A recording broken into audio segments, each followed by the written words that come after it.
Welcome back to the pod. Today it's a big one. It's a big episode, and it's also a big day. Because right now, was it Tuesday the 19th? A couple of hours ago, the Beatles just hard launched the Anthology remasters, including Anthology 4. Just a casual drop on a Tuesday, afternoon. What the hell? Like we were already absolutely bricking it for this episode. If you've been following, you know what's coming. And I was trying to get in the right headspace, and then they dropped on their Instagram 1, 2, 3, 4. 1, 2, 3, 4. And 1, 2, 3, 4. Can I have a little more? Stop. I wasn't like. I was like, oh, cute. Like, I saw her standing there. And then I saw their bio, and it was like, ... 4. And then I've seen leaks that it's a whole ass fucking box set. I mean, by the time this episode's out, it's probably, well known that it's Anthology 4. But my brain hurts. It's been a wild, 2 hours. We've been crashing out on the group chat. We've been crashing out to each other. But like Harry said, we've been really nervous the whole morning about this episode because it's a big one. It's a big one, and we kind of want. I mean, if you listen to our self-titled deep dive, we kind of want it to be like a culmination of all sources. And the ultimate place for George Harrison self-titled, which that's quite tangible. An album like Material World, that's a mammoth. In a way, I'm kind of glad for the anthology to help me loose, but now I'm wired. I am now I can't. Yeah, at least we're not. At least our spirits are lifted, but yeah. I get what you mean. My mind is just going a million miles an hour. I'm locked in. I'm thinking, what's going to be on Anthology 4? Apparently there's no Carnival Light, which I can take or leave. Apparently it's meant to be a bit shit. I'd like to hear it. Don't get me wrong. I'm fine with that information. But apparently there'll be some previous stuff from the Super Deluxes. There'll be lots of new stuff. I'm optimistic. We'll be posting about it on socials. So I'm freaking out. If the leaks are right, the box art's kind of a bit ugly. I can't lie. It's just not it. There's so much close, they could have done, but it just misses the mark. But if the music's as good as it's hyping up to be, if we can get Quarryman cleaned up for a fresh audience, this is going to be the most resourceful archival material for the Beatles. If we finally have Take Good Care of My Baby on streaming, it's on site. It is on site. It's over. And the documentary on streaming as well. Yeah, that's highly anticipated. There's been some leaks of Anthology now streaming and stuff like that. But on today, this wonderful Tuesday, we don't know. But maybe future us will be yeah, that was right. And probably now it's right when you're hearing this. But right now, hopefully, we're frazzled. We're frazzled. But I just wanted to say quick thank you to everyone who responded to our Instagram stories. A couple weeks ago, we asked what deep dive would you like to see next. And as you can see, Living in a Material World won. So thank you again for the replies and just the support in general. And without you, this wouldn't even be. I wouldn't be sat here. So fair play. Thank you. It's hard to be sincere when I can't actually see anyone, and I'm I'm currently speaking to the fucking wooden unit in front of me that's got my Wii on top of it. I mean, like the Yeah. console, not like no, not the Wii, like Nintendo. You're Yeah, yeah, pissed. yeah. It's not a piss shrine. It's true. Oh my god, we're derailing. Right, material world. I just need to regain. Oh shit. Oh, piss. Wait, no. Oh, okay. Harry's not looking at his piss straw. Okay. What a great start. This is quite a serious episode as well. You wouldn't think it. If this is your first time here, hi. Hello. Welcome. We're happy you're here. Right, we need to lock in. Fucking hell. Material Oh. world. We need to. Living in the material world. Okay. So, flashback to 1970. We didn't exist. No. Obviously.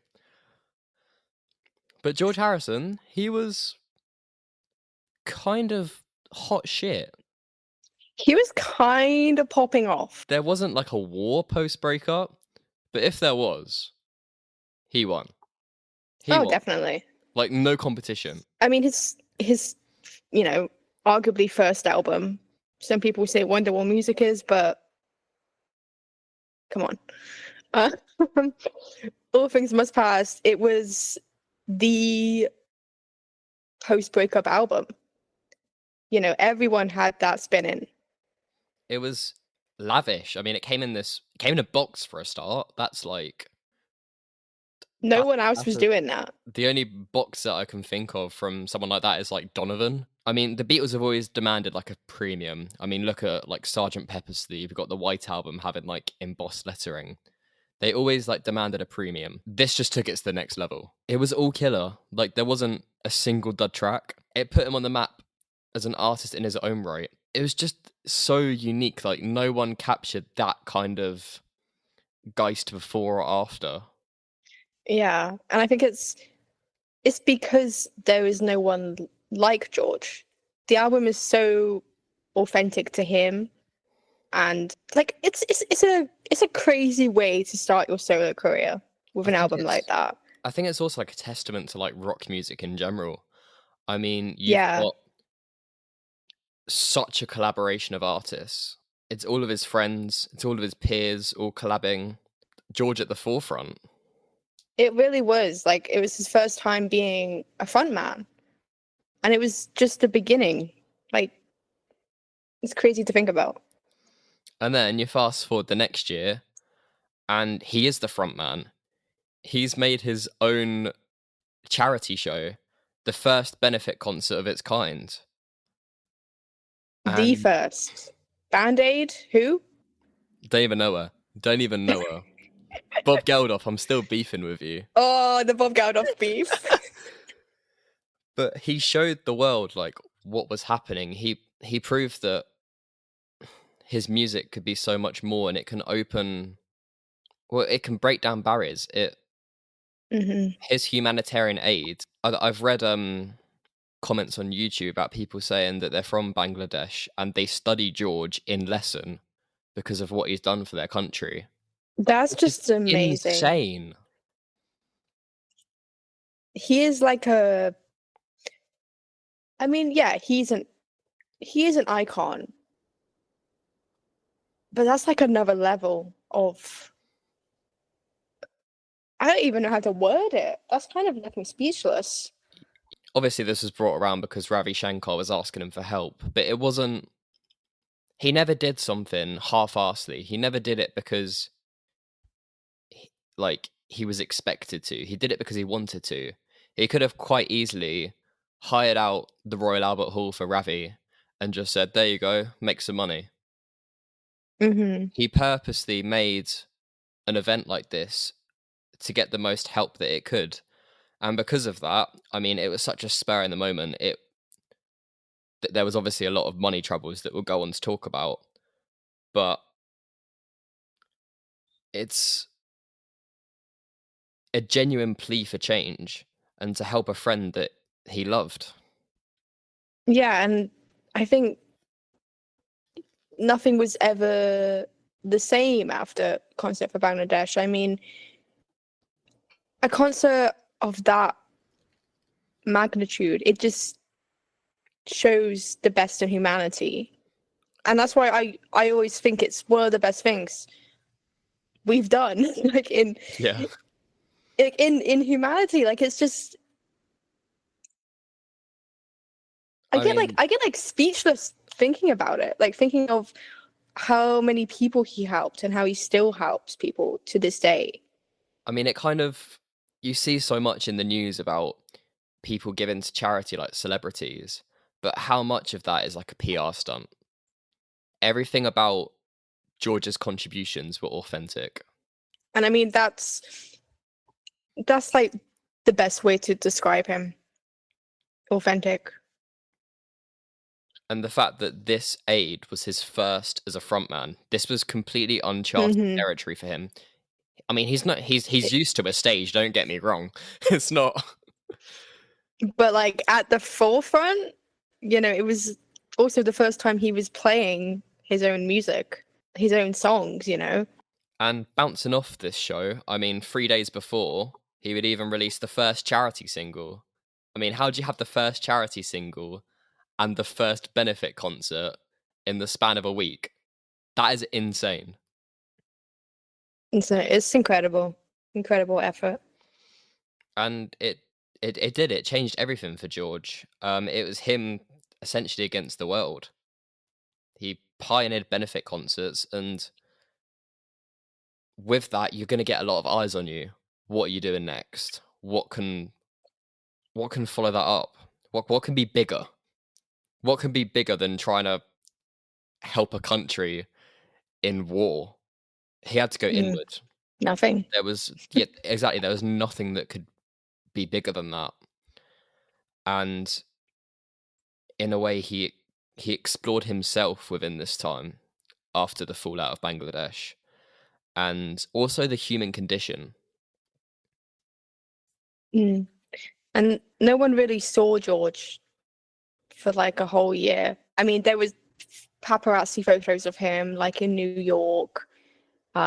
He famously saw Elvis at his Madison Square Garden show.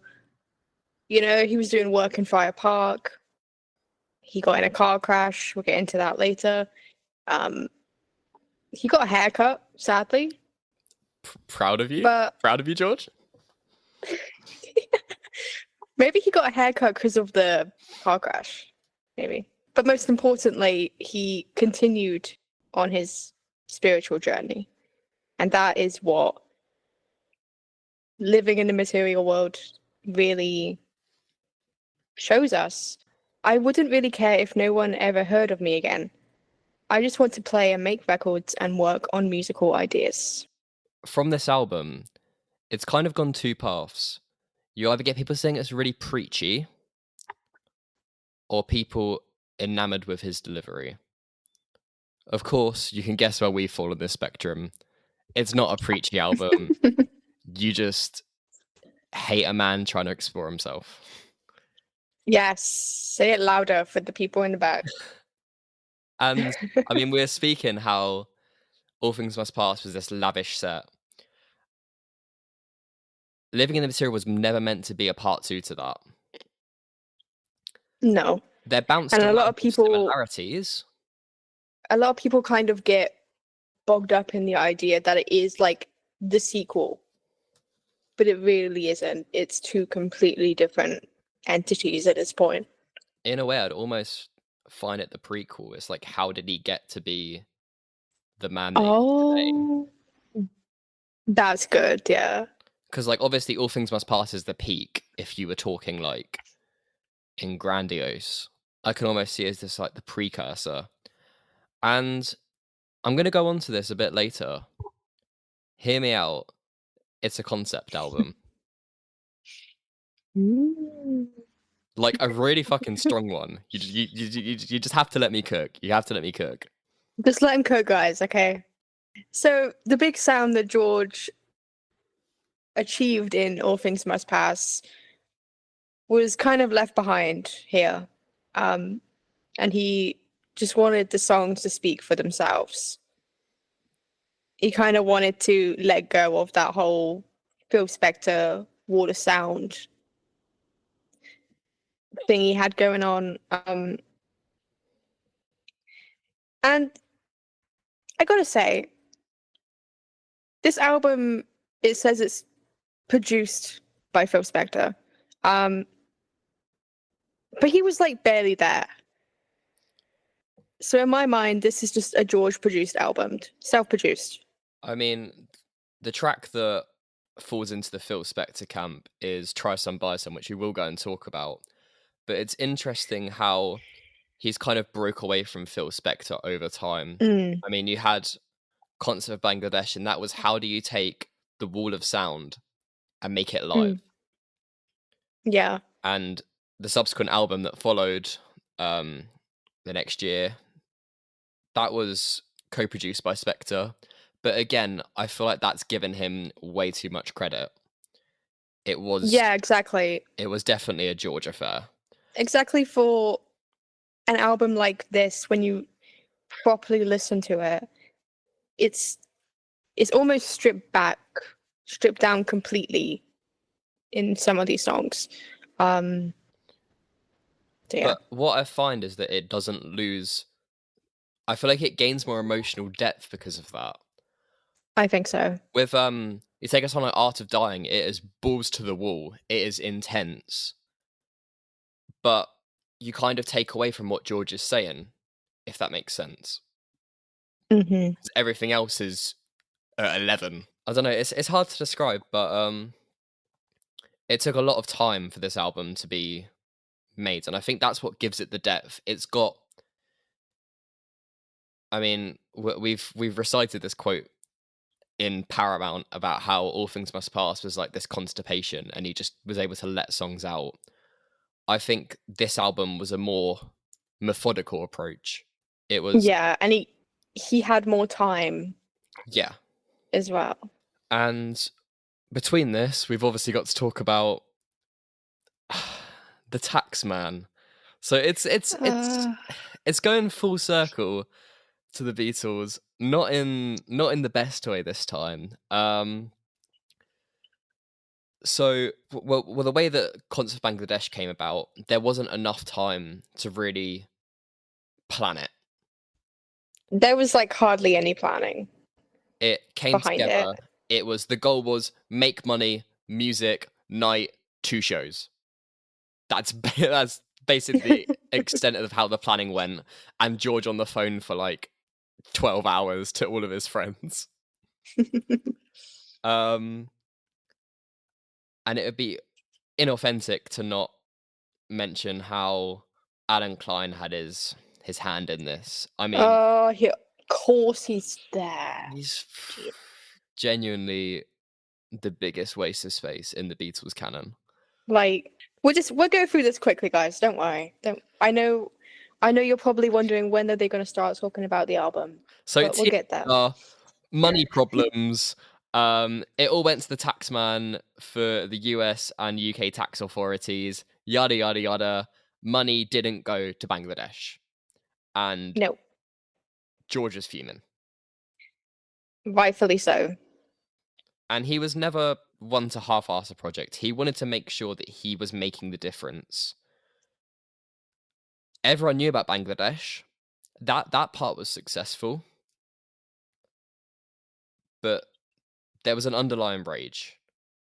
I mean, why should a pop star have to take actions into their own hands to change the world? And this remains true now. I mean, how many people are putting on concerts in aid of Palestine? Why should someone have to put it into there? Why isn't the government doing... Like, why aren't world leaders and governments eliciting change? Why is that upon the hands of us?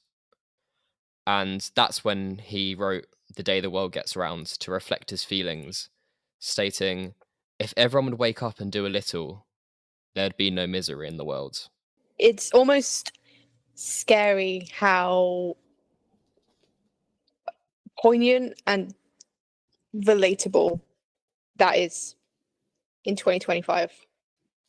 And we maybe even we It's shouldn't maybe be even saying more this. so. Exactly that. I mean, George Harrison pioneered the benefit show, and now it's a regular occurrence. It's a staple in live music, but it shouldn't be that way.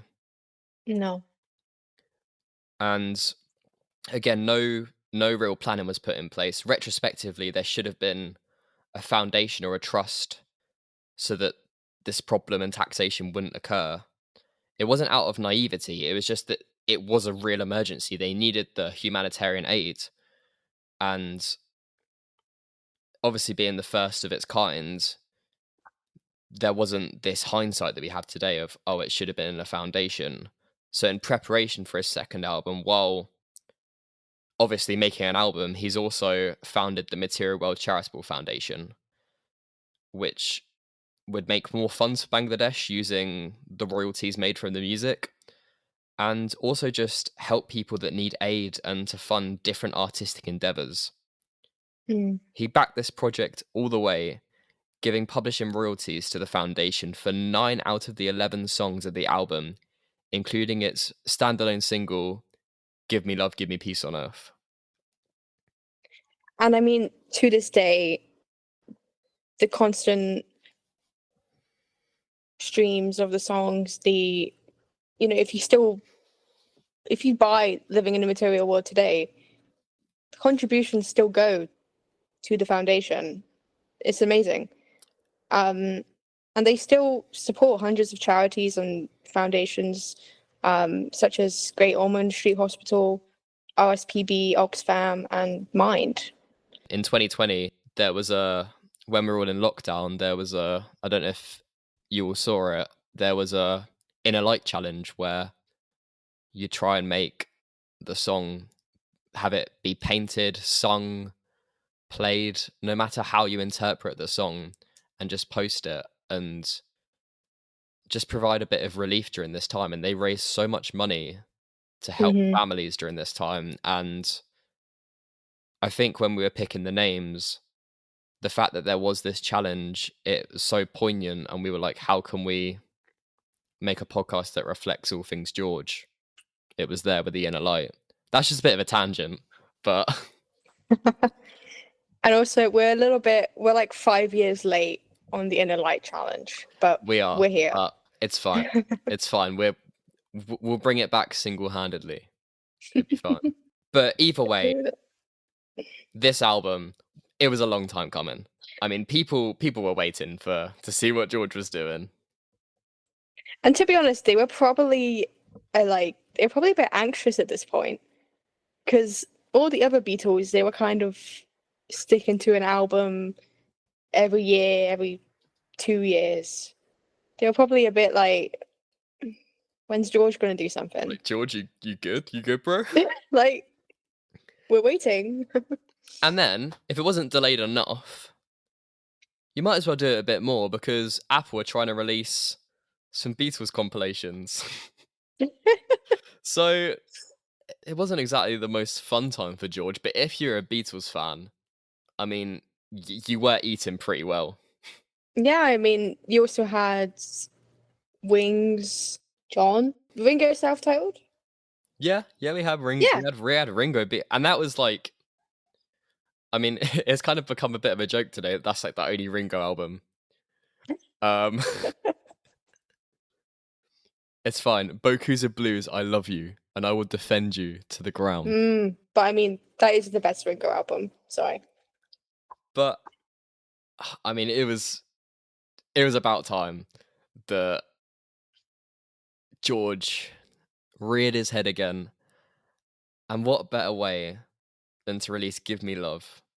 To huge acclaim, by the way. I mean, it literally dethroned McCartney's My Love at number 1 in the US. I would have loved to have seen Paul's reaction when someone told him. My Love is a beautiful song, but that's just funny. I don't care who you're, that is funny. Like, that, you can't make that up. This song kickstarting the Material World Foundation to provide aid from the get-go of this album cycle. That is That is unreal. And it really just sets the overall tone for the upcoming album. I mean, what a perfect way to come back. It's got it all. And It's spiritual. It's literally a conversation between George and his Lord in a way that we haven't heard him really talk about before. I mean, we obviously had songs like My Sweet Lord that was kind of a proclaim to the heavens, but this is intimate. And he didn't care if anyone liked it. It was true to him. Mm. And it also helped that they all loved it. It also helped that it was just a really good song. Well, yeah, that too. Before we go on to the tracks, because we kind of started rambling there, we have to kind of take a step back and have a look at where George was, like where his mind was at, what was going on in his life during this time. What was he doing? Yeah, like what was he doing in that year, away from everything?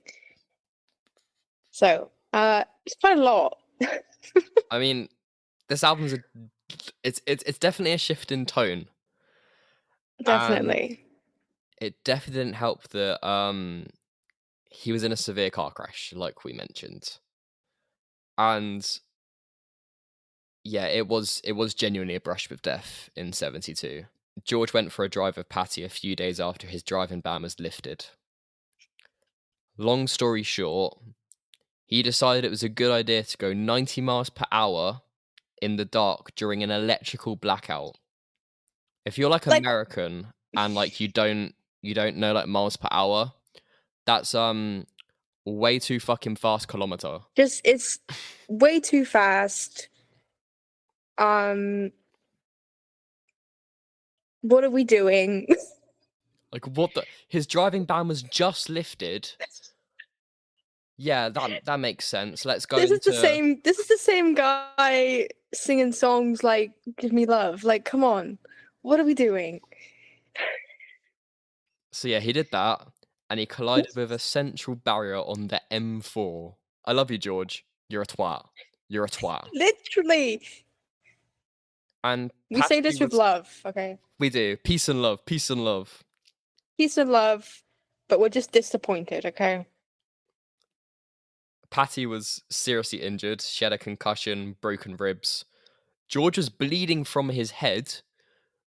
And there's quite an epic shot, I can't lie. It's hard as hell of him in the car. It's hard. It's so hard. Like, it doesn't need to go that hard, but oh my god.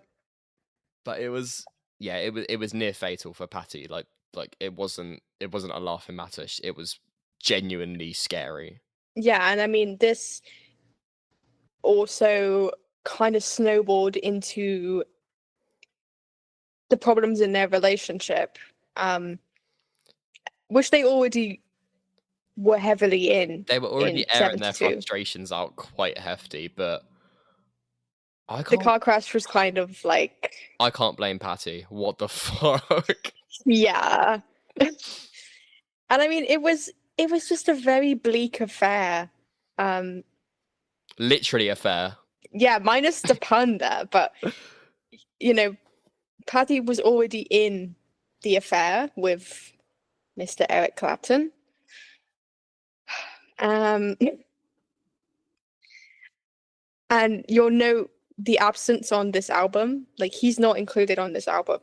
I kind of guess that's the reason why. Not to say George also had his fair through string of infidelities. We can't just ignore that. It takes two to destroy a marriage. But he was... I'm trying to think of the word. He was not helping matters. He was just a twat. He really was. And he would also be very dismissive during Patty's bed rest period. Reportedly, he set up a drum kit in the room next door to the bedroom and would just be loudly banging on the drums, and she's there trying to sleep and rest, and it's not good, George. It's not. What can I think of? You know the Cadbury's advert where there was the monkey that drums? Phil Collins. Yeah. Oh no, it's Phil Collins, what a fuck's sake. Phil Collins. Oh, it always comes back to Phil. Oh no, I'll take back what I said. But yeah, Dun, dun, dun, dun, dun, dun. Sorry. monkey drumming, that's George, alright. But yeah, this George when his wife's on bed rest. that's going on the mood board. That is on the mood board. I'm making a reel of that. I'm making a reel. Shit. Oh, you're cooking. We're laughing right now, but it is not a laughing matter, okay? These two not idyllic. I mean, it does predate his affair with Maureen Starkley, but it was just going to shit. So his mind was not in a good place. Which makes it all the more baffling that he could make an album like this. I mean, faith-wise, he would always return to his faith, but he lived off immense emotions. He'd switch between meditation and cocaine. A man of many contradictions. It changed George. He started sporadically in 1970, and if you're a dark horse apologist, it only gets worse, doesn't it? We can't keep defending you, George. I just don't get how you can make these grandiose statements in your music and be such a twat at the same time. It's kind of legendary. It's kind of hard, but like I can't wrap my head around it. Like, as much as you love him, I don't think you'd like him as a partner. No. No, I'm over here like I could change him. Like, shut up, Sophie. Shut up. Olivia did. Shout out Olivia. Shout out Olivia. We love you, did, Queen. I think she was a bit like Linda McCartney, because you know how Paul was Paul, and then Linda came along and was like, sort it the fuck out. She was like, you want to get with me? Sort your shit out. Literally. And he did. He did. He did. And he was like, yeah, we're fucking off to Scotland. Like, incredible. Like, that's hard. Shout out Beatles women. Shout out Beatles women and just strong women. Just women. Just women. Just women. True. But of course, we're getting on at George about his cocaine. But the Beatles wouldn't be the Beatles without drugs. That is true. That is just listen to Sgt. Pepper's. Not a single drug in sight. I don't know what you mean. What do you mean? That was completely sober, was it? Yeah. Oh. I don't know what you've been reading. Lucy with Sky with Diamonds. That was just about Julian's drawing. You're the Lulu. Yeah. And his friend Lucy. But anyway, back on track. Derailing again. George, he became a producer in his own right, and I can't lie, it would be interesting to explore this in a future episode. Not now. This is going to be too long. We haven't even got into the track listing. We haven't even got to the album. But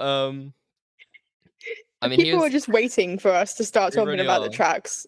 It's like 40 minutes in. I might have to add like a little timestamp in the comments. Album starts here. Yeah, if you don't care about all this. But he was the producer of many projects during this time, all within the wee little Apple family. So yeah, Jackie Lomax, Billy Preston, Doris Troy, a rendezvous with a Miss Ronnie Spector, We Will Return to You, and he also became a great session musician. I mean, you had him playing in for his friends and heroes. I mean, Lennon, Ringo, Badfinger, Ravi Shankar. I mean, he was doing it all. Go listen to episode 8, by the way, where we talk about him and John. Not now though, because we Not haven't now. we haven't got to the album. We still haven't got there. Afterwards, if you still want to listen to us talk, go listen to episode 8. It's a really good episode. And if you negate the fact that Wonderwall exists, which we're not dismissing. No, never. As like a vocal album of George, Living in the Material World was the first album that he produced himself, apart from obviously Try Some Buy Some, which we'll get to. We'll get there. It wasn't a fast-paced album. It was never meant to be. It was mature, methodical, and just like George, it had something to say when the time was right. And I think that's why the time between albums and, you know, everything that he went through, holding space and like taking his time, you can really hear it. He wanted to live, but I guess what he'd go on to explore is the material world, as he put it, with politics, power, and money. It heavily subsidized his life around this time, and that shaped the album that it became. It's a culmination of the joys and the hardship that grace this world, as well as, I guess, him reconnects with spirituality to not escape it. That's not the word I'm looking for, but maybe how to navigate it. And one more thing to add before we finally start talking about the songs. George actually had a solo driving trip around Europe right before going in to record for this album. And he would chant for hours upon hours, like every day. An author and friend, Joshua Green, would say he believes this trip was preparation for the recording of the new album. And he also gave up smoking during this period too. That's the biggest revelation of the whole episode. If you wouldn't take anything away, George wasn't smoking. So good for him. And you can really tell it with some of the pipes that are on this album. Oh my days. Hello, Sailor. Right, buckle in, guys. We're getting into it. It's deep dive time. I don't know if we'll put some like cute music there. Maybe I'll put like the Batman, dive. Like the old like Batman, like deep dive. Grab your shovels. I don't know. Fuck it, we ball. Yeah, that's it. That's the theme. That's the theme. Grab our shovels. Fucking grab your shovels, kids. Let's get digging. No. That reminds me of, what was it, like episode 1 where I was like, come on, kids. Can you remember? Can you remember that? I had that saved on my phone. Shut up. Oh, no. Oh, Jesus Christ. Right. You have to keep that in. You have to keep grab your shovels, kids. Yeah, I'm keeping it all in. Keeping it all in. Banging. Track 1. Oh! That was sick! Guys, we didn't plan that. That was a bit too good. But I don't think we can do that for the whole 11 tracks. We could try. No, fuck that. Give Me Love, Give Me Peace on Earth. We're there.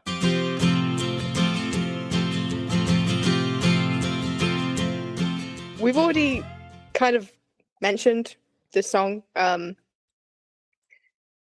But what a way to just open an album. I mean, in the public eye, he's just done Bangladesh. There was the film that went along with it. There was the album. And what other message could you bounce back with? It speaks for itself. When George writes about his faith, he never does it in a way that's preachy, like what some people are saying about this album.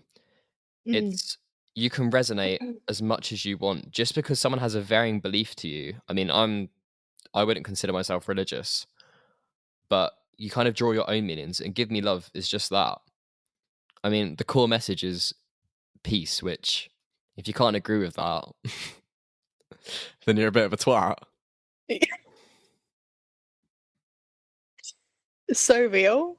That was so hard. I'm kind of gagged. That was actually, to be fair, I think wherever George is, he heard that and he was like, "Fuck yeah, that's my shit." I really hope George listens to us. You know, I hope he doesn't make fun of us. He probably does a little bit. He probably does. I mean, anyway, I make fun of you, so it's no different. That's true.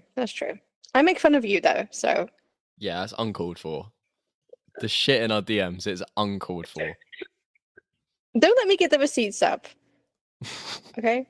Anyway. Well, no, you will. Right. Getting on track.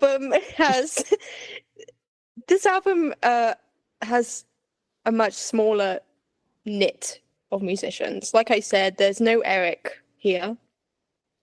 Thank God. But the way they play together, it feels, I guess, more natural than All Things Must Pass. With All Things Must Pass, it was how many layers can we have? How much can we add to this song? Yeah, like who can we get in to do this song? Who can we get in to lay that guitar track down? Can we get Phil Collins on maracas? Like, you're not getting Phil Collins here, unfortunately. Fortunately, that's why it's solid. You tested me. You tested me, Harrison. Full name? Fucking hell. You don't have to dox me like that. God, Harrison Gerald, God. You just doxed yourself, mate. Get him. Go get him. That might not make the final edit. My full government legal name. You fucking doxing yourself. How you fixed it? Redacted. I'll put a comically loud beeper sound. Yeah. Anyway, what was I fucking saying? Yeah, so smaller knit group of musicians, and yeah, like you said, it's way more cohesive, and like it sounds like they've been playing together for years.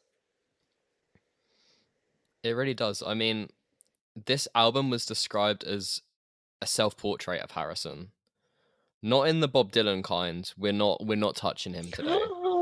We're Bob Dylan mentioned. Wait, do we still have the bingo board? We have it somewhere. If anyone's playing along at home, that you can ring a ding ding that one off. Ring a ding. They can ring a ding Eric off as well. I don't want to ring a ding Eric off. That's Patty's job. Fucking hell. So anyway. What the fuck? This is crazy. We're on fucking track 1. Oh my god. Bringing it back down. Let's quieten the mood, a bit of ASMR. So this song is essentially the thesis of the album. It would be bookended by the title track on this side of the records, essentially reading as "Give Me Love in the Material World." That's really beautiful. See, I can pull it back. You can. I just need a funny 5 minutes. Yeah, I feel like our listeners understand that we need our little tangents and our little funny moments, and then we bring it back. We bring it back. We know what we're talking about. We know. Calm and collected. That's. Yeah. Like I mentioned, it's such a beautiful introduction to the album. I think it sets up the continuation of this kind of intimate and soft side that we have for George, because his voice sounds so gentle. Maybe that's thanks to the no smoking. That probably helped. Yeah, it probably helped. But it's prominent for. I mean, this is George's signature slides. He's just as present in this song as he was in All Things Must Pass. It's not a lackluster affair. It's just tasteful. It's no less of a plea or prayer than My Sweet Lord is. There's no... They both exist as equals. There's just an emotional maturity and urgency to all of these songs, especially this one, but it hides under this fragile veil that he puts up. He's not shouting like he would in like a Waiting on You ball. It's not that kind of song. It's just, No. I mean, he called it himself a little prayer, something special to hang on to for hope. And this album is like a lifeline full of all these little prayers. It's, I mean, this is only the first song. Also, we're going to be saying this a lot. Nicky Hopkins is the true MVP of this album. He just doesn't miss. On any track. I know there's not a lot of musicians here, but Nicky Hopkins, fuck me, mate. Nicky Hopkins, we love you. We owe it all to you. And then mixed name with Gary's right. Gary's right? Gary is Gary's right? Gary, he's right on that organ. He is. Gary Wright. Geez, that descending organ. You hear it every time. It's just so jovial. It cements the track. Oh, it's just beautiful. Ugh. See, we can get. It wasn't that hard. You know, talking about track 1. We're 1/11 of the way through. Oh, strap in. Track 2, Sue Me, Sue You Blues. Yeah, I can't lie. We've talked about Give Me Love in Paramount, so let's talk about a bit of lore. Lore. I put in the script. Law and Order music plays. I'll add that in just for you. I hope you add it. I'll probably forget. But if it's there, those who know. Those who know. I mean, I don't want to talk about the legal stuff too much because no one really cares about that. Like, we've gone into detail. You know, the money they raised for Bangladesh wasn't getting there. And then George took it into his own hands. And then you're breaking down the biggest band of all time. Yeah. With Alan Klein as your fucking Alan Klein, your money supervisor. Like, you know, and his marriage was breaking down. And then he's got a lawsuit on his biggest song. Yeah, to be fair, I don't really blame him for sniffing some packets of coke after this, because that sounds mad stressful. We get it. We get it. Don't do drugs, kids. Don't do drugs. You're a twat, George, but that's kind of real. Yeah, he's going through so much right now. Hey, guess what? What? This song was written in open E. You can't just read my notes. You got no idea what you're yapping about. Notes. You read my notes, and I'm reading yours. Okay. Okay. And what's open E tuning, Soph? It's the same way that Woman Don't You Cry For Me was written. That's what open E tuning is. So if you listen to both of those songs, you're gonna hear the open E tuning. Wow. I'm so glad that I did a bachelor's degree in music. And then I just took your notes. But yeah, it's like a complete 180. I mean, getting like a bit nerdy, both songs in their demo forms sound very similar to the playing that was used in like Delta blues, things like Robert Johnson, etc. Like it pays like homage to that with like George's humor infused into this song. I mean, Sue Me Sue You Blues is full of in these old Delta blues songs, they dealt with like suffering and things like subjects like that. This was kind of George putting his spin on it, and I mean, we know that George loved taking the piss out of things, and legal battle especially. 100%. And he originally gave the song away to Jesse Ed Davis as like a thanks for playing on his concert for Bangladesh. The demo that he gave to Jesse was released later for the 2006 issue of Material World on the bonus DVD. And Jesse would record and release this song in his own right in 71. but lyrically it's so removed from the source material. Like, it hasn't got the context that George has got about you sue me and I'll sue you. Like, it's Yeah, like like George is literally going through it. He's getting screwed. it's there's obviously a lot of anger and resentment in this song, but he's also making jest about how fucking stupid it is. It's another track of George using humor. I mean, we'll have it later on this song. I'll add that in as another jump scare. Insert jump scare. And I mean, there is a huge sense of sadness kind of underneath this song, because he would just like to hold hands and all be friends and live in that Disney fairyland. Yeah, like he was definitely masking what he truly felt here, like, you know, and especially where his head was during this period. He's just like, oh, I guess we'll just make a joke about it, you know? But he rips into it, to be fair. And like the playing almost mirrors what he'd do for John Lennon for a song like How Do You Sleep, but the playing is pretty intense. Oh yeah, it's pretty tough. And also shout out to Dark Horse Tour. Dark Horse Tour version of the song, he changes the lyrics a little, saying, "Bring your lawyer and I'll bring Klein." That's a bar. Oh, I love the Dark Horse Tour so much. And instead of a Bible, he says, "Hold your guitar in your hand," instead of "Hold your Bible." I mean, what Tom Scott did for the Dark Horse Tour, the brass arrangements, it gives it such a good drive, this song. It goes like da-da-da-da. It's fucking sick. Like, such a great choice. Like, there's a reason that this is the staple in the set. Like, the Dark Horse apologists are just screaming for us to do an episode on Dark Horse. And it will come. They want it so bad. Especially Abigail DeVoe. I saw you, like, I think when we put up the thing on the story, she just put Dark Horse, Dark Horse, Dark Horse. Yeah. And I was like, that's so real.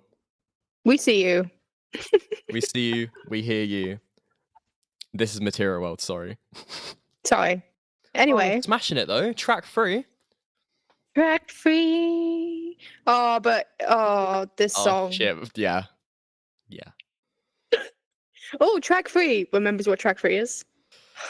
The light that has lighted the world. Oh my god. Okay. Fuck. Here we go. So, there's a very famous quote that George said. Maybe Harry will play it. Maybe not. But he said, people always say I'm the Beatle who changed the most, but really that's what I see life is about. You recited it perfectly. So, thank you so much. See, he can be nice to me. So the humor from Sue Me, Sue You Blues would soon slip. We got the first ballad of the album. And it is heartbreaking. I mean, no to matter be honest, what, all of the ballads on this. Sorry. No matter what like form of this version there is, whether it's the version on early takes, whether it's the one on the deluxe box, oh fucking, they all just rip you apart. It doesn't matter what version you listen to. Like, at least if you listen to, like, heavy. At least if you listen to like a working version of like Julia by the Beatles, it at least has the hello Paul. Like it has It's got a bit of, you know, It's got a bit. This is just nah. He wrote the song during a session with fellow Liverpudlian Cilla Black. Shout out Cilla. Step Inside Love. Real. After recording her version of When Every Song Is Sung, he soon began writing a B-side, and he was trying to think, how do I relate to Cilla? So from I Me Mine, George says, "How do I relate to Scylla? Well, she was from Liverpool and had left Liverpool the same way I had. And that experience you have when you first make it, everyone is pleased. Local boy girl makes good. But once you leave, they say, he's changed.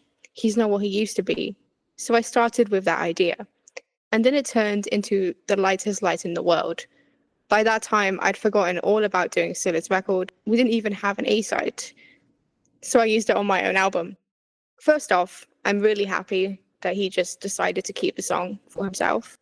I've listened to the working version of When Every Song Is Sung, and Of course you have. he does kind of murmur his way through it. I can't lie, but song-wise, it's beautiful. It was around like the All Things Must Pass sessions. It's if you haven't have you checked it out? Because I can send it to you. It's not on YouTube, which is really annoying. I don't have knowledge, so yeah, you have to send it to me. Yeah, because Ringo later released a version of that, and George didn't like it, so he sued him, which is my Yeah, favorite. oh, it was that song. Yeah. Oh. But it's going back to The Light Is Light of the World, it is just, I mean, I think it's the most, all the songs in this album are honest, Yeah. but I think this one, it just takes it up that next peg. It's acknowledging that, I mean, there's a distinction from when he was singing Don't Bother Me to that being his first song to a song like this. The amount of emotional maturity that he's had. I mean, he was 30 when this album dropped. It's just, imagine just opening your song saying, "I've heard how some people have said that I've changed." That just shows It's just strength. And, you know, when you do look back, George did change the most. His spiritual journey made sure of that. He was always expanding his belief system. But part of life is to change, grow, and adapt. And George understood that. And he never understood when people would see change as a sin.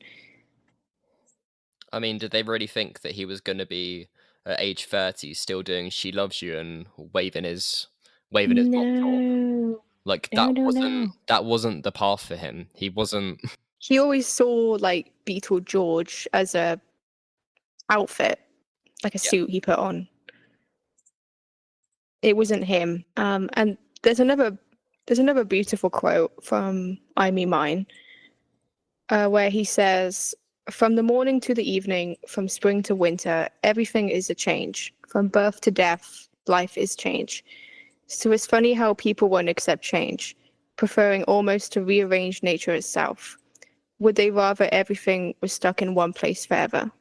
And especially from like an album like Wonderwall, I mean, you had him produce the track with the Remo 4 in the first place. It almost mirrors that. Like, the lyrics in that song, will it be the same again? Will it ever be the same as it was in the first place? And George spearheaded that, and that was in 68. So you can only imagine the 5-year fallout. It's never going to be the same. And he was aware of that from when he was in the Beatles. He knew it was never going to be how it was, even then. And this is him coming out with the fallout. Yeah, of course I was going to change. It was, of course, white. Also, it's some of my favorite slide work George has ever done. It's like next level, stunning. And yeah, shout out to Nikki again for that piano. He's just the best. I mean, I have a really fond memory. I was like really down, and I was playing this album, and my mum was like next door, and she was like, "Are you playing that sad album again? Are you down?" And I was like, "Yep."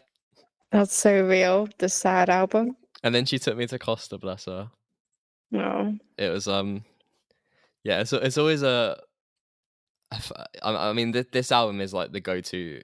I think, hot take, this is a sadder album than Extra Texture. It's more It's more listenable as well. All right, I didn't say that. I happen to be quite the defender of that album. But yeah, It's just like it's fun triggering you. it's fine. I can just say Phil Collins bad and it does the same thing. Oh, Yeah, exactly. But you listen to that song, you think that's heartbreaking. Take 13? Can we take a moment to just The way that, I mean, the thing that I love about Nicky Hopkins, he never plays the same thing twice. The way in his piano solo he does that descending phrase, it just adds that extra layer of depth. It just elevates the song for me. like instead of the slide, we have just the piano and the way it just builds so beautifully, and it just breaks me every time. Yeah, I wasn't prepared when that dropped. No, this is like a bit of a plug, but I have a YouTube video of me reacting to to the outtakes of this album. So if you want my genuine live reaction, go hit up the YouTube. Well, to an Rubber extent, stuff. because YouTube hates people having whimsy, so you had to like edit the fuck out of it. I had to, but I still played the songs, and I just have copyright. That's true. Wait, But you can't. didn't you like play it off your iPad? Yeah. That was so real. That was so real. But yeah, it's such a pretty song, and it breaks my heart. Should we pick up the pace a little bit and go on to track 4? I think it's time. It's slightly happier. Yeah. We've got Don't Let Me Wait Too Long. Yeah, like in typical George fashion, we have a heartbreaking song. And then he comes and he lifts us back up with something a bit more high-spirited. And to be honest, this is one of the high points. And this was actually in the works of being the follow-up single after Give Me Love, but it was abandoned for some reason. Don't really know why. I mean, when people look at Material World, it's literally just Give Me Love and other songs to like a surface level like George listener. And There's nothing wrong with that, but there's so much more to this album. I don't know why there wasn't any other singles. yeah, it's a bit of a missed opportunity, especially because this song, Say It With Me Kids, is a banger. Yeah, there we go. I was waiting for it. And I've mentioned in past episodes that a lot of George's songs aren't clear on the subject matter. Like he could either be singing about a woman, Patty, maybe, or about a deity. And strangely, this is the only song on the album that George doesn't discuss in I Me Mine. But I kind of like to think that it is about Patty, and he's kind of trying to look optimistically. I mean, around this album cycle, he was toying with songs like My Love, which he would later rework into Dark Horse, the way we know. I'd like to hope that he still found like a muse within Patty. It wasn't the image of her. He loved the soul behind her.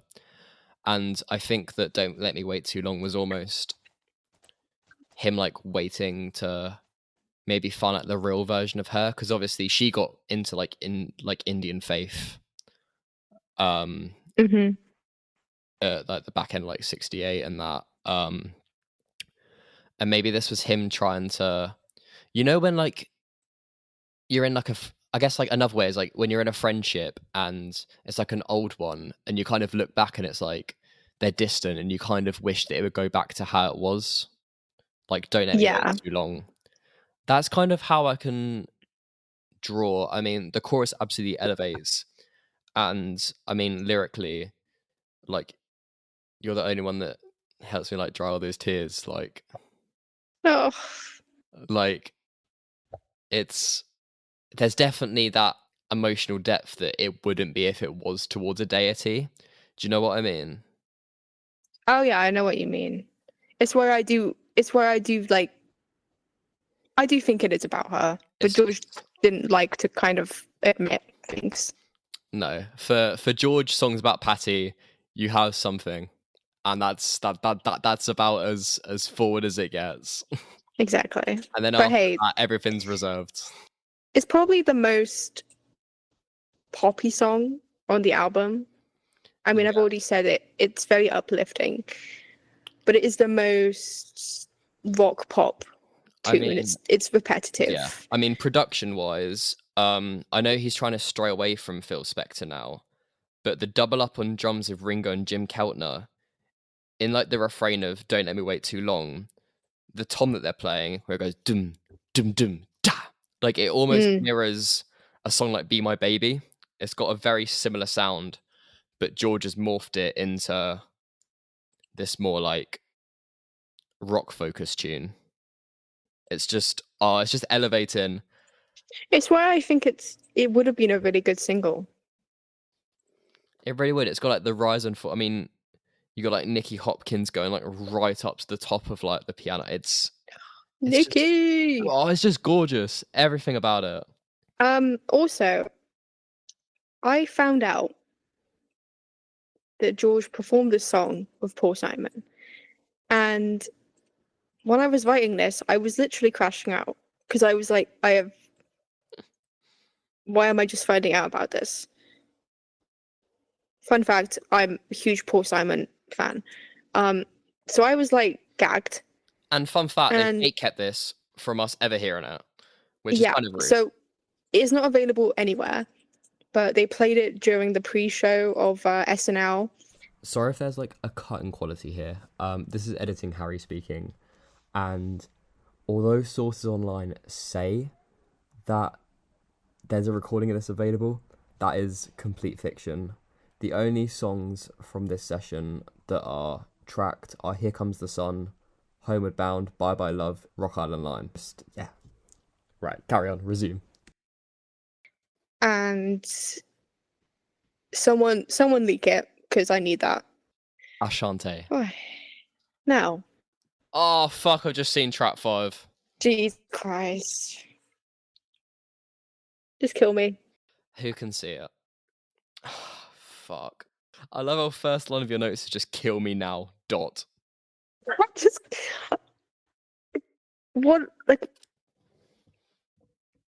What possessed him to make a song like this? You know, it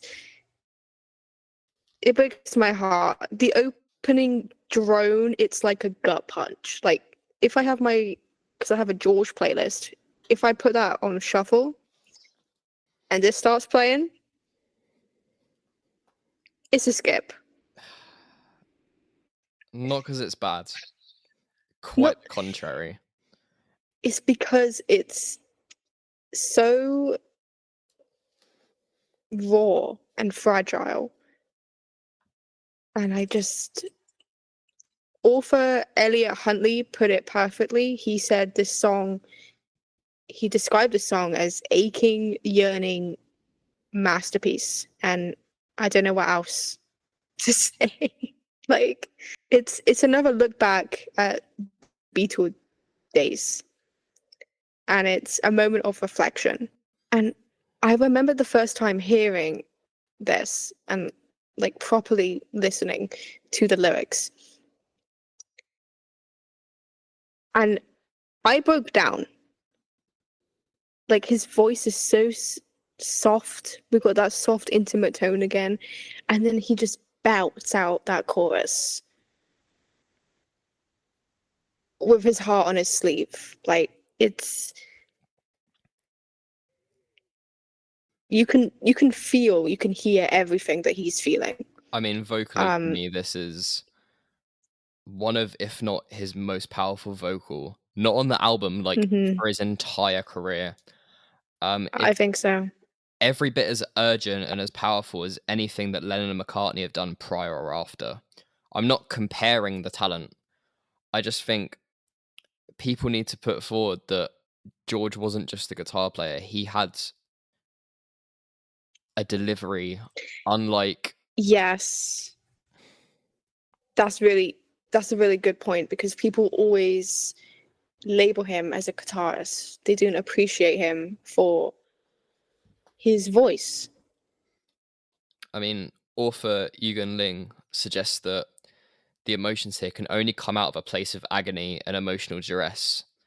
He's got anguish here. It's, for me, this song shows George dealing with a lot of fake people.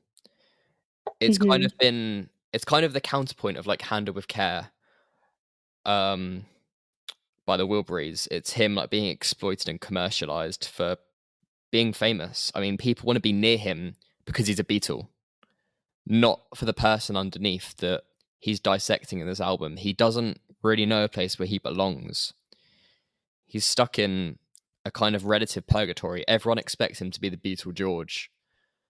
It's the same way that the light has lighted the world. Like, he's changed, but people can't accept that or grasp that. They see him as the Beatle, and they kind of want to know him for that, but they don't actually want to be invested in him as a person. Yeah. I mean, famously, he said they gave their money and they gave their screams, but the Beatles kind of gave their nervous systems, which is exactly that. It's a great way to put it, really. And also, we had John describing the whole Beatle era. He said 4 individuals who eventually recovered their individualities after becoming submerged in a myth, which I don't know what else to say, really. Like, it's him, like you said, dissecting this part of himself that he will forever be attached to, even to this day. I mean, even in this album, there's parallels to the Beatles. He's never gonna get rid of that tie, even if he writes a complete different direction. There's always going to be that grounding force to his roots. He can never fully escape, for better or for worse. And this song, as well as another one that we'll go on to, was played at the first night of the Dark Horse tour and shelved immediately. It was played in Vancouver, and honestly, I don't understand it too much with the second song, but for a song like this, it's demanding. You can't do that every day. I mean, pair that with laryngitis and the cocaine he was taking. George, you did the right thing for shelving it. Yeah, and like, imagine going to see George and he sings that. I'll be on the floor. Yeah, I mean, there is a recording that exists that I do have, and it's honestly my favorite part of the Dark Horse tour, like Lost Media. I mean, it is an audience recording. It's rough as hell, but once you look past that, he does deliver such a good vocal. Once you get past the fact that it was a shoddy little tape recorder. But again, it's just kind of adding to the mystique of George. I mean, people slated this tour, but here he was singing his heart out, and to get the backlash that it received, I mean, this song was the right choice. I mean, people weren't invested in what he had to say. They just wanted him to sing the Beatles and go home. Yeah. Which I think that's the biggest flaw with this tour. I mean, his vocals had a part of it, but I thought he sounded amazing, I can't lie. I think that not the Dark Horse tour tangent. It's the glaze, I have to, but I just feel like people, even then, he'd write this album, Material World, and there's few people that would actually listen to what he has to say. I mean, it would come with lyrics and everything to try and engage with it, but I guess with an album like this, you only get in what you put into it. It's not really a casual listen per se. Definitely not, because I need to be in the state of mind to listen to that song. Like, you know how you said it was a sad album? Yeah. That's just like the sad song. Yeah. Basically, long story short, sad song. Track 6. Yeah, let's just move straight along. We could be stuck here for a while, But hey, and it could get to a very bad place. But let's it can bring it get up. dark. Let's bring it up. I have sworn to myself to not trauma dump today, so we're not doing that. Track 6 is the title track, guys. You gonna say it or? Oh, that was I was. cue. That was my cue. Right, track 6, Living in the Material World. Bang, first time. We've made it. We've made it. We've made it to the title track. I mean, it's the halfway point. Yeah, we're getting there. So, living in the material world. Living in the maternity ward. Living in the maternity ward. So, living in the material world navigates through the contrast between the world that we live in and our connection to the spiritual one. George. Just George. George has been quoted saying, "We are not these bodies. We are in these material bodies in the physical world." That's like a great. I feel like that's the George quote. Yeah, it's the George quote, and it's like a great way to just sum up this album. Yeah, I think. But he wrote this song after being inspired by the leader of the Hare Krishna movement in the West. Now, I'm not going to butcher his name out of respect. Yeah, I think it would be inauthentic and frankly quite rude if we So should we just say AC to be? We'll say AC. Yeah. Because if you want to know his name, I'll drop it down below. Actually, I'll drop it down below. Yeah. But his mission in life was to spread the message of Krishna, and he would coin it Krishna consciousness. So he basically wanted to. He believed his mission in life was to go to the West and preach Hare Krishna in English. So, go back to George, and he wrote this song in November of 1971. And it's notably split into two parts. There's more of a rock backing for the song, and then it was split with these Indian intervals. It's kind of like what he'd do in Brainwash for his final album, if you think about it. Yes. Like, there's very big parallels. That's a really good point. Yeah, it's literally got the same structure. Oh my days. You're onto something. Wait, that wasn't even in the notes. Does it use the... I'm pretty sure it uses the same instruments as well. Yeah. Oh wow. My days. Shit, he was onto something. Oh my god. Wait a minute, this guy was pretty good. But yeah, thanks to the flute, sitar, and tabla. I thought you were just leaving that to thanks to the flute. Shout out to that flute. Flute gang, where you at? I'm just a really big fan of flutes. Fun fact: this was actually the first appearance of the sitar played by George since the Beatle days. And guess what the last song was that he played the sitar on? Oh, it's probably a shit one. It's probably like the name of this podcast or something. Hey! Shout out. But it's such a good song. The beat is so catchy, and the band are just having a great time. Shout out. Haven't done a shout out in a long time. Oh wait, did I just shout out the flute?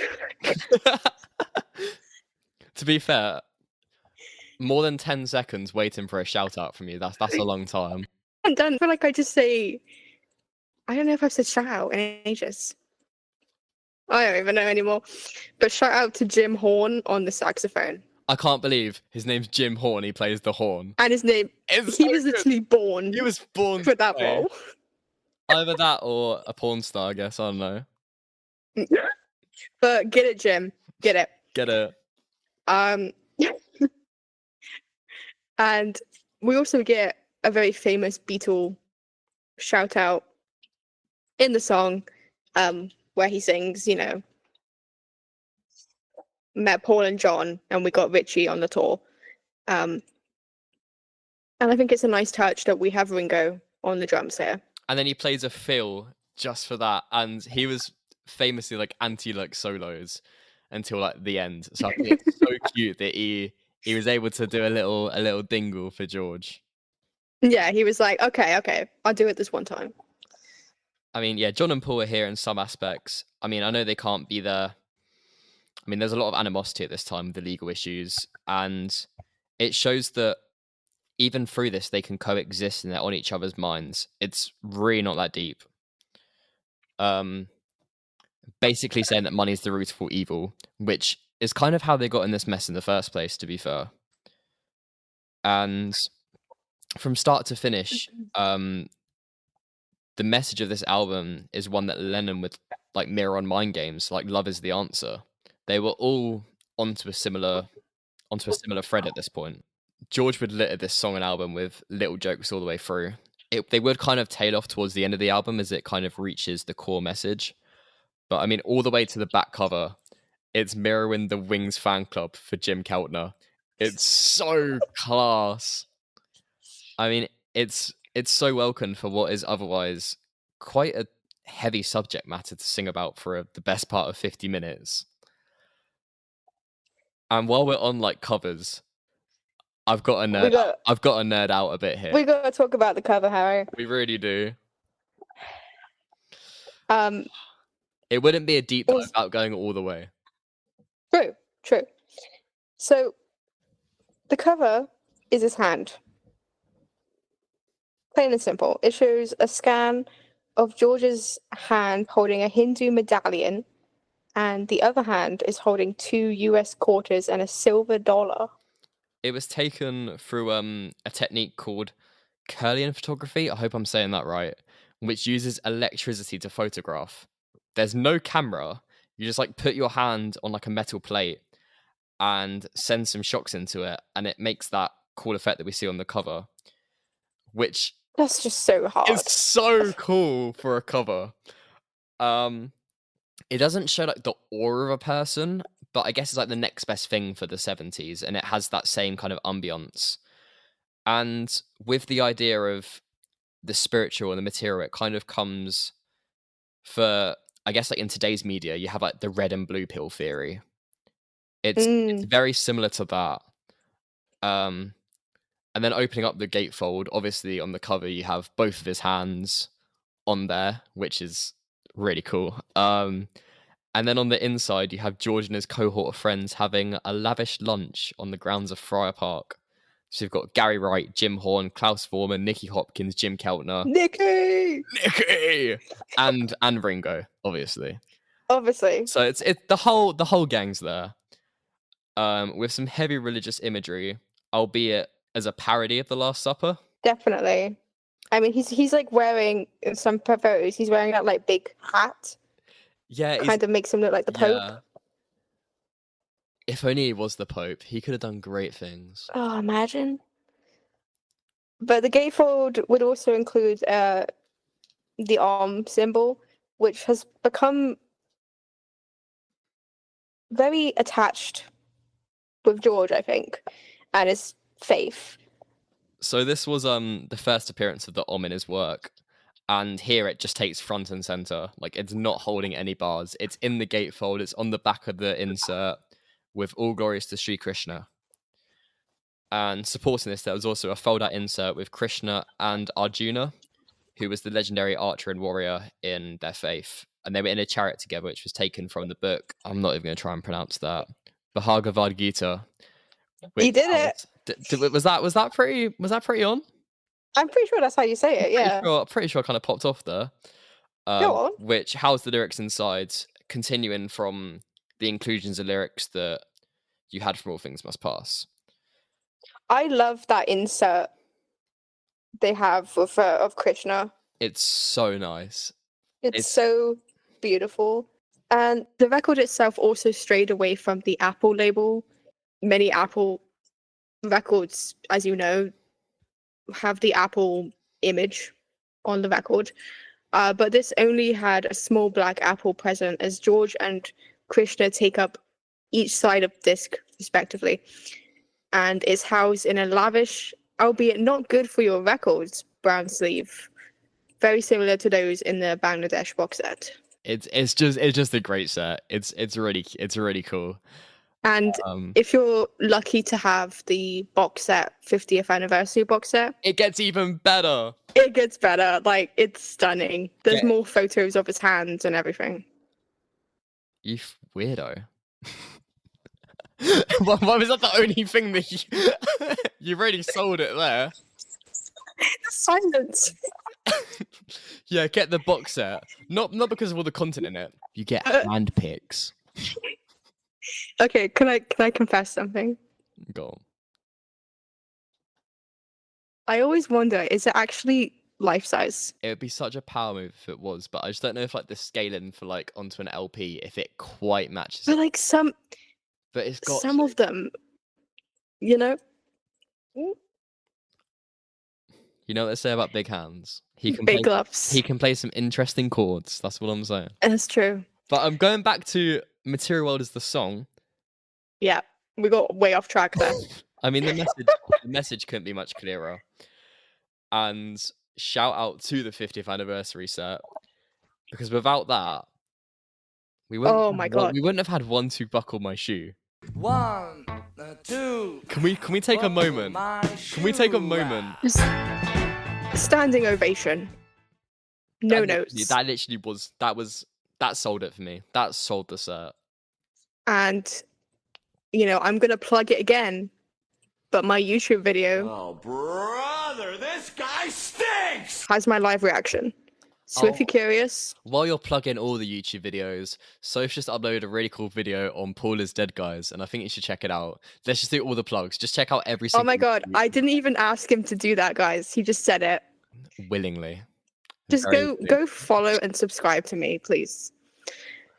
Oh, me, Material World, innit? I mean mine. Yeah, that's side one done. And we did it, guys. We're gonna take a quick break because we've been flat out for about 2 hours. It's gonna be I need to lay down. It's gonna be a quick jump for you guys, but we'll reconvene and we'll pick up at side 2. I would say stay tuned, but it's literally gonna cut to there right now. Right, we're back. We're fed and watered. I misheard Harry. I thought we were having an hour break. But we actually had a 10-minute break. So I said we'll meet back on the hour, and you went cool. So I quickly had a little meander. Fun fact: they're giving out some free Capri Suns in Greg's. Banging! I would kill for a Capri Sun right now. And my sister just come back from surgery, and first place she went to was Greg's. So as she should. She opened up her Greg's app, and they were giving away free Capri Suns. She doesn't like Capri Suns, so I inherited 2, which I think is pretty cool. Are they orange? Yeah. Fuck yeah. Best one. Can I have one? I'll try and put it through the screen, but it might actually no. It might break my MacBook, and then we have no episode again. Oh no. Okay, I've just got water. And I have a little snack to eat. But I gotta wait now. Oh no! You can have a little. Do you want me munching? Do you want me? Well, it depends what it is. If it's like crisp, then not really. Yeah, it's pretzels with tzatziki dip. Oh fuck! Fancy. America's changed you. Here we go. Ready? ASMR. Go on. You can't even hear it. I'm so glad that didn't get picked up by the microphone. I'm so glad. Wait, I'm not eating yet. All right, ready? If you don't like mouth sounds. Can you hear it? Not really. It's just like it just sounds like you're like fluffing a pillow. I don't know if that will come through differently when I edit it, but it's yeah. Oh no, I'm doing it against the mic. Okay, well, Sick. I Wow, tried. that's peak content. So, back on track. Side 2, flip the record over. The Lord that loves the one that loves the Lord. Let's get it. Try saying that 10 times fast. No. It was a statement, not a request. God, so get the program. So open up side 2. We have part 2 of 2 of songs that were dropped night 1 from the Dark Horse tour. I have no idea why. Why though? This is an absolute banger. It's I don't know why it was removed from the tour. I think it's just like, you know what? I can't be asked to say that tongue twister every night, which is kind of real. Now the Lord loves the one that loves the Lord. It's just brimming. It's just brimming. It's I'm not gonna try and butcher the name. So we picked up with AC. AC? AC. It kind of picks up where Material World left off the title track, with the main idea of this song inciting that we come into the world with nothing and leave with nothing. So AC actually visited George's Friar Park home, and when he left, George just got started on this song straight away. Some of it's a bit distasteful. I mean, we have the acting like big girls line. Yeah, like excuse me? Like when I first heard that, I was like, okay, I was with you, George, but you lost me there. It's not exactly as John Lennon's "Sometime in New York City" moment, but it doesn't quite hit the mark. I got to admit. But like context, Exactly, yeah. timing. It's the 70s. We get it. We get it. It was the whole. Yeah, it's not very Hare Krishna, George. But I will say, song still absolutely slaps. I don't describe myself as religious per se, but I need this song in my veins. His voice just sounds so good, and you know I'm gonna say it, Harry. You know I'm gonna say it. Go on. Take 3. Take 3. Are we rolling, Bob? Let's go! Oh. I lost my shit when I heard that. I was not prepared. I was not prepared for that. None of us were. I think that was one of the songs that you were like excited for me to listen to. Yeah. No, actually, I think this is the one that I was badgering. I was like, you're not going to believe this shit. And I think I've said it nearly every single Inner Light episode, either on or off camera. Every single episode, guys, before we record, or before you record, or like he'd text it to me, he'd be like, "Are we rolling, Bob?" It's a little cute Inner Light. A little Inner Light inside. vocal stim. We have so many. We do.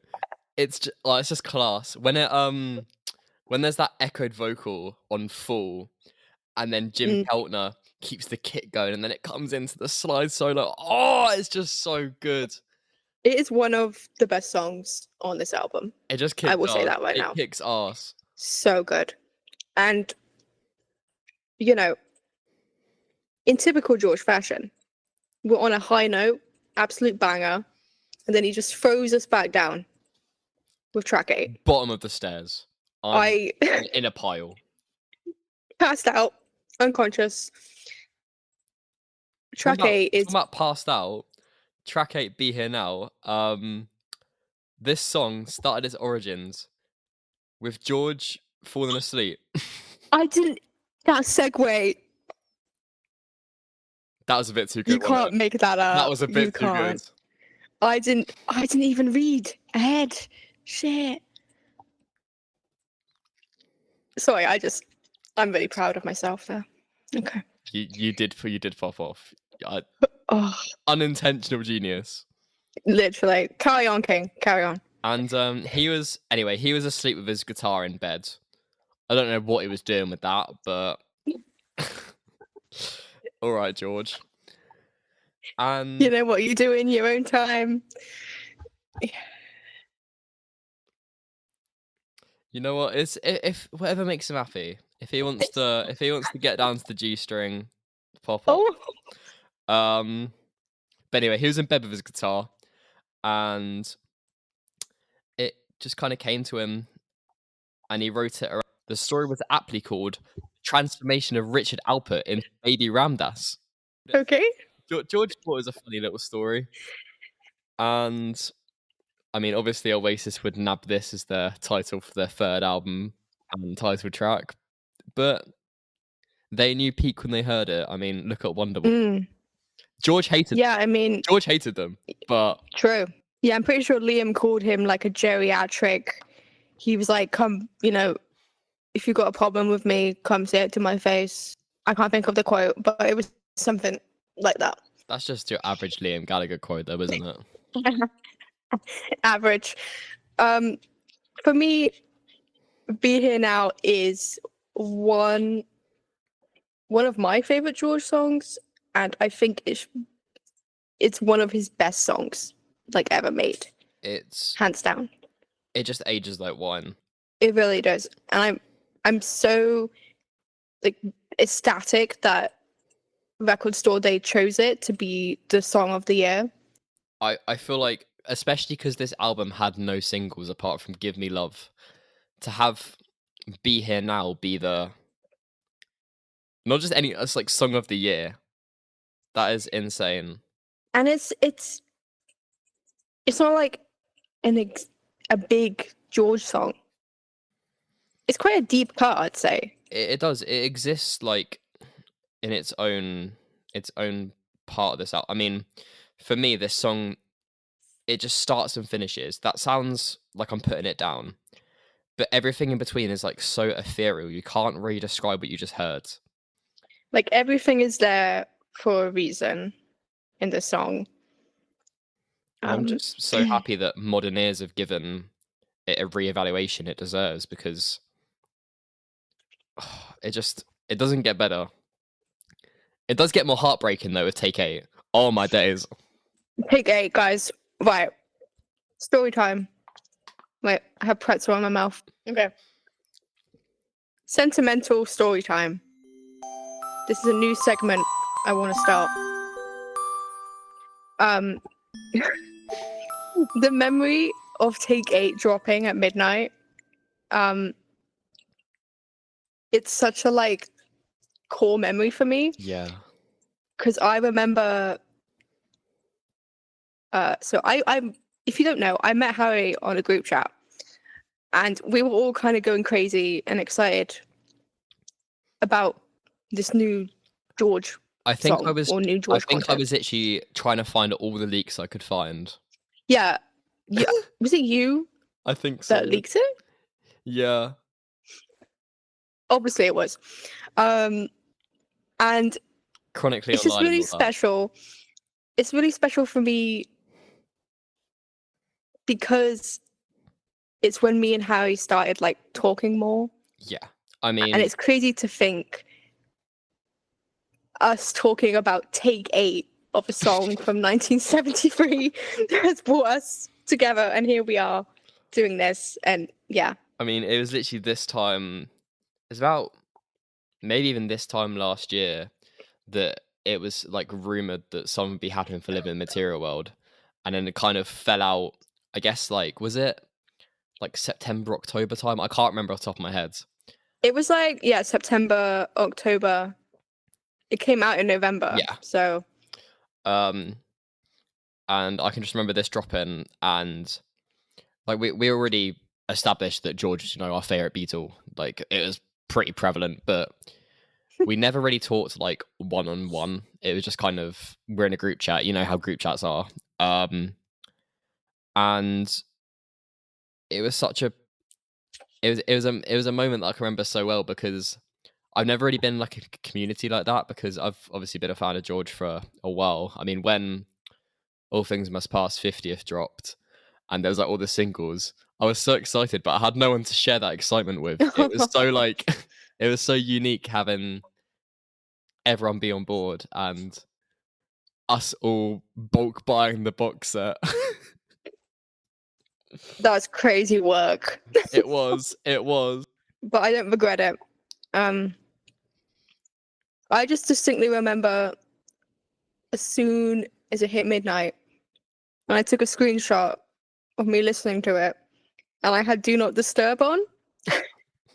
And you were like, that's so real. So but yeah, it's just it's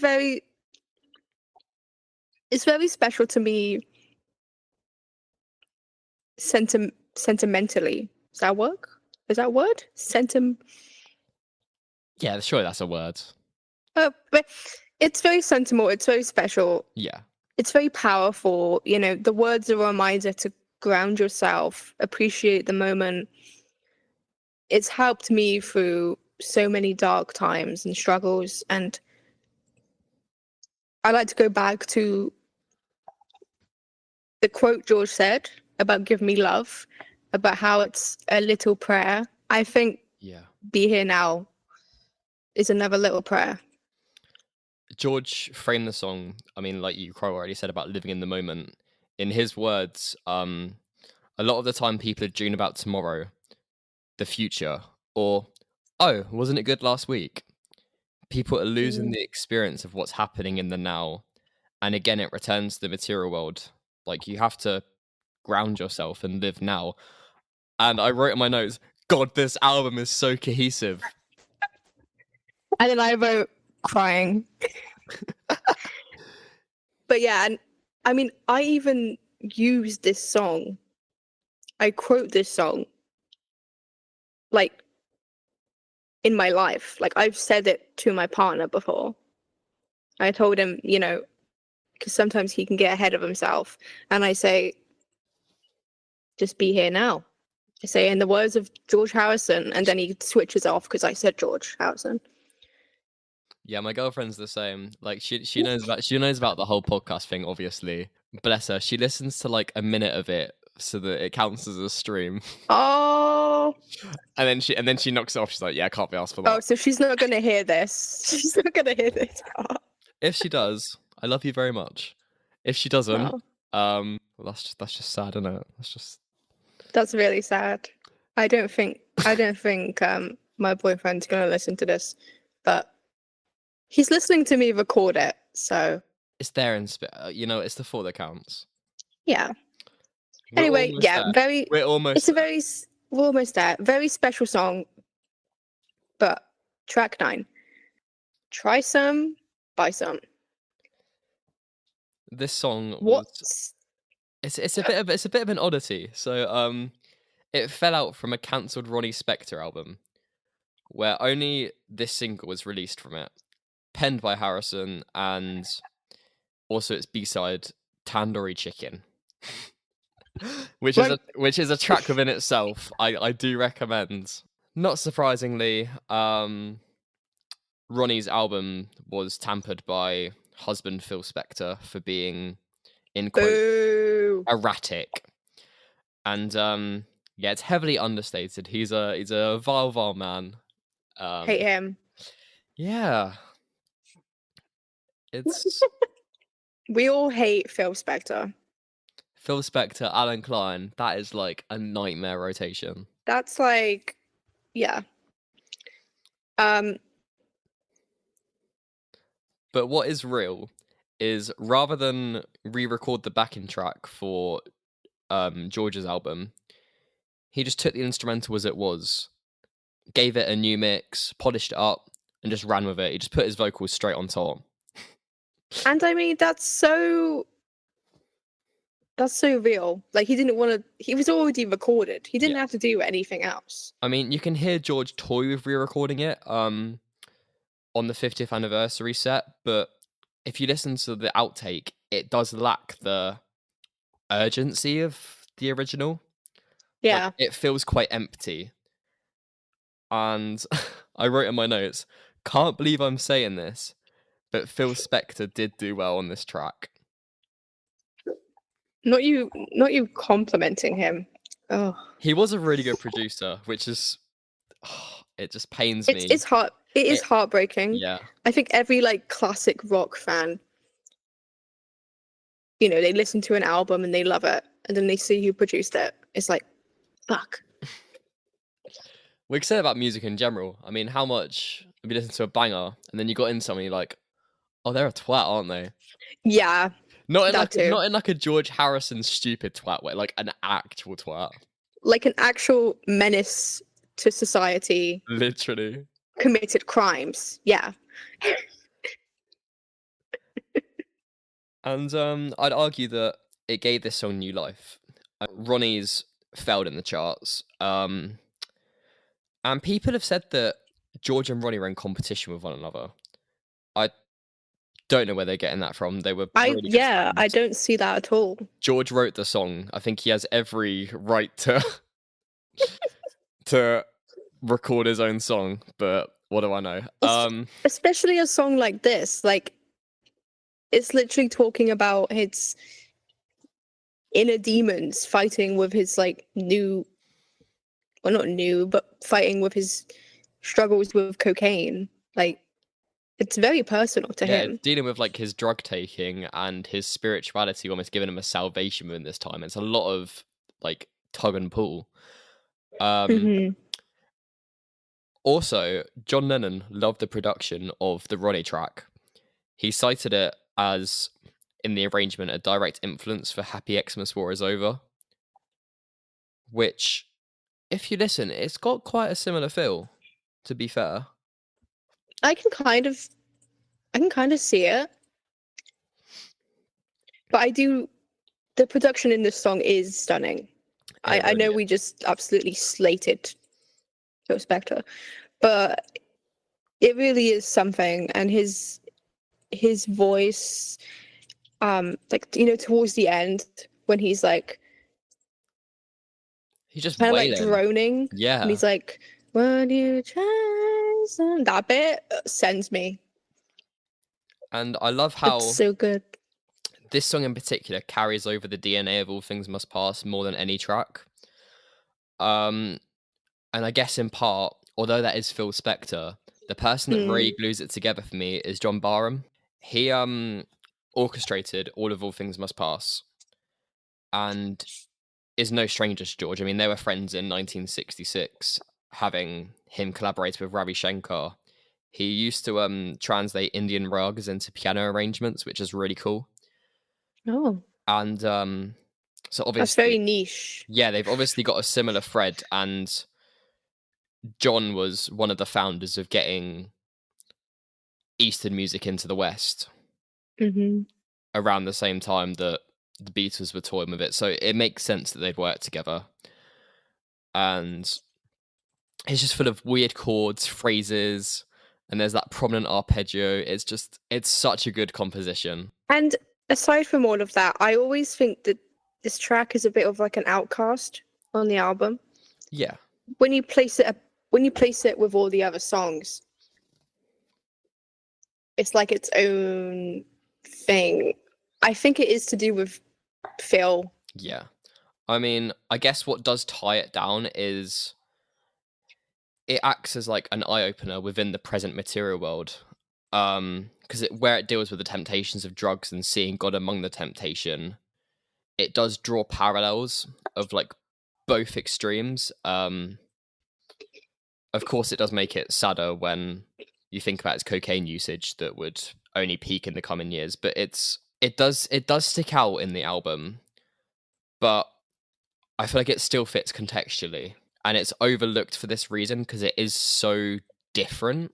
And talk about new life into this song. David Bowie would cover this track in 2003 for his Reality album, and he even performed it on his final concert tour. I kind of see this as like the other side. So obviously Bowie's navigated drugs and he's come the other side of it, which maybe even makes the message stronger. Yeah, I mean, I've heard his cover. It's very fitting. It is. It sounds like someone that's had the life experience. Definitely. It's a bit kooky, but I don't know. I feel like each version stands alone. I mean, even though the instrumental is pretty much the exact same for Ronnie Spector's version, it still has such a different vibe from George's that you can't really compare the two. They just all exist. They do. Wow. That wasn't that bad. We got through that quite quickly. Is that you being optimistic? That wasn't that bad. I didn't say a lot because I was eating. Anyway, track 10, The Day the World Gets Round. Well, actually, George, the world's always been round. Look at a globe. Fly over. Now we've mentioned this song, hours ago. Yeah, when to we were be fair, talking about literally hours ago. we mentioned the song 2 hours ago, and we finally got back round to it. Round, let's go. I'm so can't make sorry. it It's up. been a long night. It's been such a long night. Harry needs to go to bed. So we mentioned this previously when we touched on the fallout of Bangladesh and all of that hoopla. George was going through so much frustration, anger, all of that, and it all just comes pouring out of him into this ballady lullaby. Which sounds really weird that he's got so much anger and it comes out in this way. But it's just a simple plea to help each other. Like, he acknowledges that there's a few people that are praying for a better and safer tomorrow, but not everyone remains true on that. I mean, like we said, 50 years later, and the message rings the same, if not even more. You got lyrics like "Such foolishness in man, I want no part of their plan." It strikes a harder blow, I think, these days. I mean, like, I don't really think the Inner Light podcast is the best place to talk politics and that. But you look at our world leaders, and it's just. I know Exactly. that he'd be ashamed of the world we live in today. I mean, he was in 2001. I mean, look at what he did with the All Things Must Pass cover, where it was all polluted and gone to shit.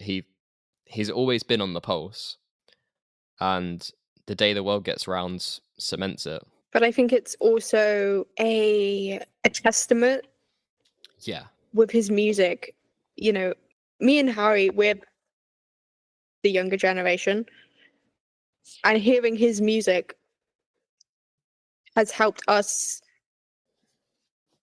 view the world in this way, view the world in the right way. I mean, I said it like a song like All Things Must Pass, it's changed how I viewed things like grief. Like, Yes, this music is thought-provoking. You can take all different aspects of it. There's so much emotional maturity. I mean, again, I can't get over that he was 30 years old here. It's just so, for me, life is split into 2 sections. It's like life before George and life after. Real. That was hard as fuck. That was so hard. Just take a moment for that to sink in. That was absolute flames. I mean, like, I know there might be some backlash, like saying, "Oh, this woke generation," but if you're saying that, you're not listening to the people that you listen to. It's the same message, just in a different delivery. I mean, George. It's the same thing when you get people saying, "Yeah, like, oh, this generation's so soft and so woke," and it's the same people that grew up listening to the Beatles, and it makes me think, were you not listening? No. Like, not at all. But anyway, we're getting way off track. Well, we're kind of not, but we don't want to dwell because that's a whole different podcast. That's the whole thing. It's not even a different. And That is a different podcast. We're just 2 silly guys navigating our little life. No. And we finally made it to the final track. Oh my god, we made it. We've made it. Track 11. That is all. What a way to end an album. It's heartbreaking again. Yeah. But I think it's kind of hopeful it holds some optimism. Optimism? Yeah, that is a word. Is that how you? Did I say it right? Yeah. It's just you didn't sound very sure on it. Optimism? You did not sound optimistic in that delivery. Okay, wait. I'm saying it again. Kind of hopeful, but also holds this optimism, and it's just a perfect finale, I think. I mean, like I said earlier, the comedy aspects have gone silent during this back half of the album, and I feel like it is a full circle moment on this album. I wholeheartedly believe that this is a perfect execution of what an album should be. Each song pries off of the material world, and it culminates with "That Is All."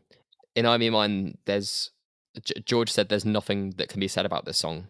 It's a curtain fall, rubble after an earthquake, or you could just take it as a simple love song. You could literally dissect it for days and come up with like a different outcome. It wasn't written to be the end by the Beatles. It's just one in a better world. That's all. We just appreciate that for a moment. In other words, can I finish my mouth full of pretzels? I heard you eat it. In other words, that is all. Good night. That is all. I think it's poetic in a way to have a song like That Is All, and George basically saying there's nothing to say about it. Like, yeah, it's and to be so honest, real. I don't know how to like talk about this song because he kind of just summed it up perfectly. Yeah, it's just a full stop at the end of the album. It's not that it's a dud song. It's a beautiful song. It's just It really is. And I mean, listening back to this whole album, it's really, I don't want to say it's made me appreciate it more because I've always appreciated this I've album. always loved this album, but I don't think before dissecting, I've never realized how all the songs pry off the material world theme. Yeah, like it is so cohesive in its themes, and just thinking of George writing it at this turbulent time in his life, you can tell that music was his safe space and he was finding peace in creating it. And if you just take this album as a concrete experience, you wouldn't think that he has all the problems that are circumnavigating him. Like you wouldn't notice that at first glance. You wouldn't know, oh, he had a brush with death at a car crash. He's addicted to coke. You just think of him being this stoic man who's had so much experience, and the album just ends with not wanting to escape the world. It's not a morbid theme. Just a hope for a better future, which never came. Wow. And I think that's how you wrap it up. That's the album. That's living in the material That world. is all. That is all. God, this has been a tumultuous undertaking. It's been very, I don't want to say like it's been heavy, but I guess it kind of has. Like, it has, yeah. me and Harry put everything into each episode. And I just hope it comes across, especially because I want almost this episode to be the hub for all things material world. I don't expect it to be entirely extensive. That's going to be impossible for a podcast format, and also a recording process that took multiple months. I'm not expecting it to be like that, but if you got something out of this, that is honestly amazing. I mean,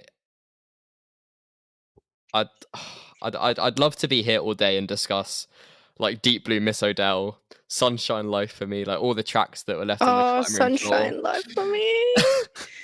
But I think we can say that for another day. I think so. And I mean, you can point things and look at George's actions and learn from his mistakes, but I think we should all just re-listen to what he's been delivering here. He knows a lot more than any of us ever will. And all we can do is listen, learn, and keep moving forward, to quote Meet the Robinsons. I had to get True. Disney in there. I had to get Disney in there for the you had to bingo. get it in there somehow. And remember to be here now. Hard. That's the takeaway of this episode, okay? I mean, closing, I just want to say, from the Material World Deluxe set, there was a foreword which Olivia Harrison states, "I hope you revisit living in the material world, or discover it for your first time. And as you listen, share George's wish for himself and for mankind. Give me love, give me love, give me peace on earth." And I think that's like, I hope that we've given the album what it deserves. And we hope that you, like how you said, we hope you got something out of it. We hope you enjoyed us yapping, and sometimes we joke around and sound like idiots. Sometimes, but we truly all the love time. we truly love this album. And we'd love to hear what you think about this album. I mean, share your thoughts, experiences, everything just in the comments, because let us know your we do favorite love reading them. tracks. Yeah, all that jazz. All that good stuff. And yeah. I think I need to lie down. Until next time, that is all. Thank you. That is all. The farther one travels, the less one knows, the less one really knows. The seed? Oh, fuck's sake. Not the seed. George Seed? We're a quarter of an hour in. We can't be doing this shit. If you get it, you get it. Anyway. Yeah. Okay, wait. Just fucking all of that, bin it.